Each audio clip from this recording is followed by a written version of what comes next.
बॉलीवुड के सुपरस्टार अक्षय कुमार ने 2 अरब 60 करोड़ रुपए के निजी जेट के मालिक होने के दावे को बेबुनियाद करार देते हुए इनकार किया है। अक्षय कुमार ने इस इल्ज़ाम को खबर के जवाब में अपने बचपन की एक मशहूर नज़म झूठा झूठा पेंट ऑन फायर शेयर की थी। उन्होंने कहा कि उन्होंने ये नज़म बचपन में सुनी थी और ये हमेशा इनके साथ जुड़ी रही है।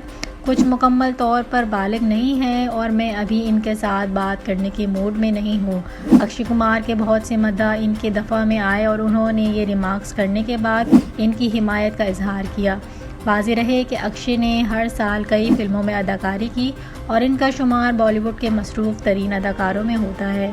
इन दिनों राम सेतु की साल की 5वीं फिल्म 2022 दिवाली के मौके पर 25 अक्टूबर को रिलीज़ होगी।